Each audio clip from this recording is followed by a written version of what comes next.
Mukama waffe yeebazibwe. Amakya g'olwaleero nafunye revelation. Katonda yabadde munyiivu nnyo nnyo nnyo. Yabadde mukaawu, yabadde mukambwe. Ng'agamba nti abaana b'abantu they have failed to subject to him. He is holy. He called you to be holy. Yakwesigisa ekifo, but you're not walking in holiness. You're not walking in righteousness. Yabadde mukambwe. Abooluganda njagala okubagamba tewali muntu asobola kuwanirira busungu bwa Katonda. You cannot stand the wrath of God.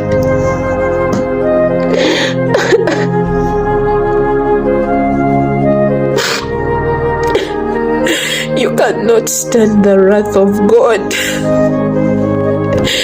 Olaba owooluganda, omulabe waakulumba n'owulira ng'ozirika n'odduka eri Katonda kubanga oyagala akutaase, ate Katonda mwennyini nga yakuguliddewo olutalo, ate Katonda mwennyini nga yakulwanyisa.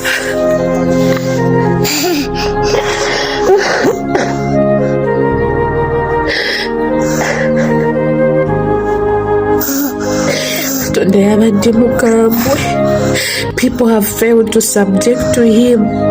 Eyakuyita yakufuula mu kifaananyi kye mu ngeri ye, ayagala otambule mu butuukirivu. Ekifo kye yakwesigisa ayagala okikozese bulungi.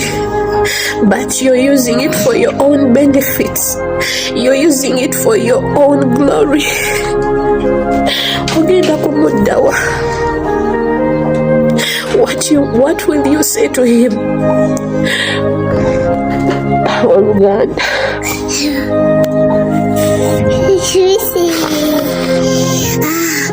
Nzikiriza nga tetunnagenda tusomeko mu Isaaya 5:9 olunyiriri olusooka. Lugambe bwe luti, laba omukono gwa Mukama teguyimpa wadde n'okuyinza ne gutayinza kulokola, so n'okutuuke tekumugadde n'okuyinza ne kutayinza kuwulira. Haleluya.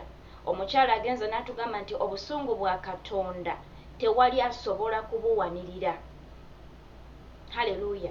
Oyinza okuba olwaleero ng'olina okubonaabona kw'oyitamu naye nga wajeemera Katonda. Ayina gye yakutuma, ayina bye yakugamba okukola, tewabikola. Abalala n'obikola naye ate n'oyisaawo ebibyo. Atugambye nti omukono gwe teguyimpa wadde n'okuyinza ne gutayinza kutulokola. Yesu yeebazibwe. Bw'onoofukamira mu maaso ga Katonda n'omukaabirira agenda kukulokola. Abooluganda, si buli kizibu ekijja nti kibeera kivudde eri Sitaani. Waliwo ebizibu ebijja nga Mukama yabireese naye ng'ali mu kutukuba kibooko kutuwonereza kubanga twajeema. Abooluganda, tujeemedde Katonda. Bintu bingi nnyo byatugambye okukola ne tugaana obbikola. Abalala alina bye yagamba nti weegayirire ku lw'abano. Alina bye yakugamba sabira bano. Yesu yeebazibwe. Alina gye yakutuma okubuulira enjiri n'ojeema. Naye olwaleero ng'oli mu kubonaabona, olwaleero ng'oli mu kukaaba, gw'olowooza baakuloga, mukwano liyinza okuba nga si ddogo. Jjukira bw'oba oyina kye wakola. Jjukira bw'oba oyina kye wajeemera. Jjukira we wagwira gwa mu maaso ga Katonda weenenye. Omukono gwe bwe guli agenda kukununula, n'amatu ge tegamugadde nti n'okuyinza ne gatayinza kuwulira. Bw'onoofukamira ne weenenya mukwano, Mukama agenda kuwulira okukaabako, agenda kuwulira okwenenyaako. Abangi emirimu gikubiddwa naye lwaki nti Mukama yatuwa emirimu ng'asuubira nti tugenda kumusinza, tugenda kumuweereza n'emirimu gyaffe. Naye bwe twafuna emirimu ebya Katonda ne tubisuula eri, kati omulimu Katonda agukubye olaba gugenda abalala n'okuba nti omulimu agumaze okugufiirwa. Olowooza bakuloga, olowooza banna bakwetoolodde nti nno be bali mu kuba nti bakulimirira. Mukwano oyinza okuba nga wafuna omulimu Katonda amwerabira. Yakusuubira nti wanaakuwa omulimu ogenda kwongera omusinza nnyo kuba ogenda kuba tolina kye weeraliikirira ssente ozifuna omulimu olina, naye ate omulimu gukusingidde Katonda. mukama waffe yeebazibwe. Abalala bufumbo, wamusaba obufumbo embaga n'agikuwa, omwami n'amukuwa, omukyala n'amukuwa, naye ate kati obufumbo bukufuga nnyo okusinga Katonda eyakuwa obufumbo obwo. Yensonga kati obufumbo butandise okuyuuga. Mukwano gwange wali ogenda mu bufumbo, waliwo Mukama kye yali akusuubira okukola. Eriyo basingo abeetaaga okuba nti gw'ogenda kubeegayirirako nabo babotole.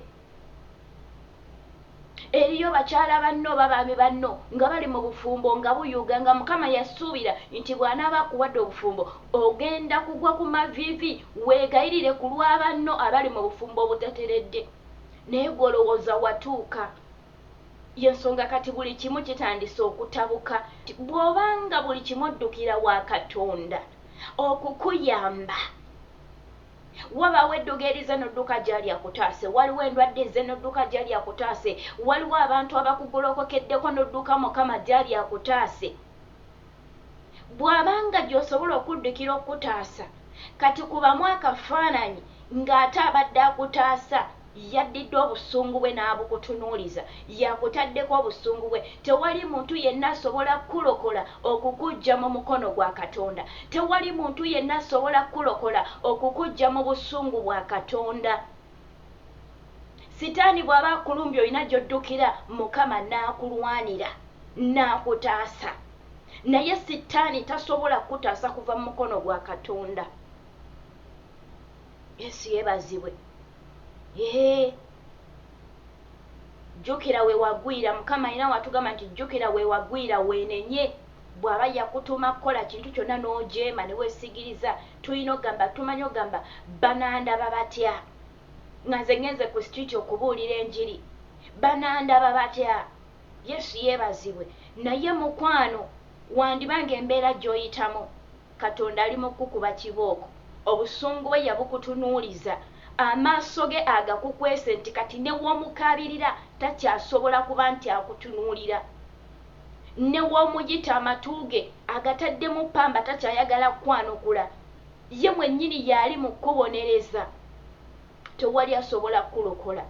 Jjukira we wagwira, weenenye, tudde mu maaso ga Katonda bamikwano. Mukama abampeera ennyo omukisa. Wona wosinzira okuba nti olaba vidiyo za Magi, okola kyamaanyi nnyo nnyini ddala. Nsaba Mukama Katonda akumpeera nnyo omukisa.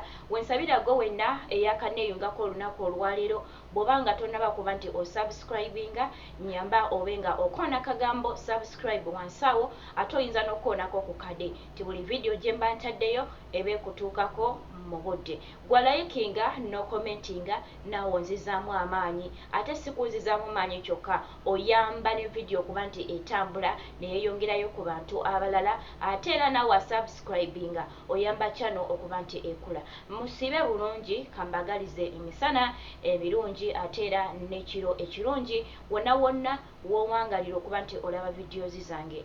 Bye bye.